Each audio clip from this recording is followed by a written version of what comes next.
एक बार अयोध्या राज्य के दरबार में सबसे बुद्धिमान विद्वानों के बीच बहस हुई। दरबार में नारद, वशिष्ठ, विश्वामित्र जैसे महान ऋषि भी उपस्थित थे। बहस का विषय था कौन अधिक शक्तिशाली है, भगवान राम या उनका नाम। ऋषि नारद ने विश्वास के साथ कहा कि यह राम नाम था और वह आसानी से अपने कथन को सिद्ध कर सकते हैं। उस दिन जब दरबार समाप्त होने वाला था, देवर्षि नारद, जो दो लोगों के बीच कलह पैदा करने में अपनी रुचि के लिए जाने जाते थे, हनुमान के पास गए, जो बहस के मूक गवाह थे। उन्होंने हनुमान से कहा कि वे राज ऋषि विश्वामित्र को छोड़कर सभी ऋषियों का सम्मान करें, क्योंकि वे राजा हैं। हनुमान एक आज्ञाकारी व्यक्ति थे।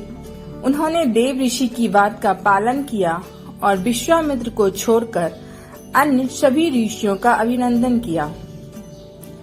ऋषि विश्वामित्र को भी शायद इससे कोई आपत्ति नहीं थी, लेकिन नारद ने विश्वामित्र के पास जाने का निश्चय किया और बताया कि हनुमान केवल उनका अभिवादन न करके उनका अनादर कर रहे हैं।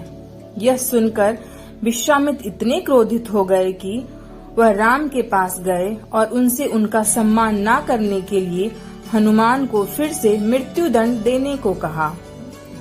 विश्वामित्र राम के गुरु थे और वे अपने गुरु की बात नहीं टाल सकते थे। इस प्रकार राम ने आदेश दिया, अगले ही दिन हनुमान को मार दिया जाए। उन्होंने यह भी कहा कि हनुमान को मारने के लिए वह स्वयं तीर चलाएंगे।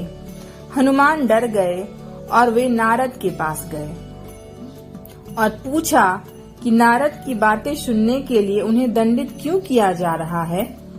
नारद ने उनसे शांत रहने और किसी भी बात की चिंता न करने को कहा। उन्होंने हनुमान को नदी में डुबकी लगाने और उसके किनारे खड़े होकर राम नाम का जप करने के लिए भी कहा। अगले दिन हनुमान ने नारद की बात मानी और नदी के किनारे खड़े होकर राम के आने और तीर चलाने की प्रतीक्षा करने लगे। राम आए। हनुमान ने पूरी श्रद्धा से राम की ओर देखा और श्री राम जय जय राम का जाप करने लगे। राम लगातार तीर चलाते रहे, लेकिन उनमें से कोई भी हनुमान को नुकसान नहीं पहुंचा सका। वे हनुमान के पास पहुंचते हैं और उनके चरणों में गिर पड़ते हैं।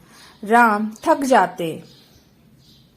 अंत में उन्होंने सबसे शक्तिशाली हथियार ब्रह्मास्त्र निकाला, लेकिन आसपास जमा लोगों को आश्चर्य हुआ कि महान ब्रह्मास्त्र भी विफल हो गया। इस बीच नारद विश्वामित्र के पास गए और उनसे यह लड़ाई रोकने के लिए कहा।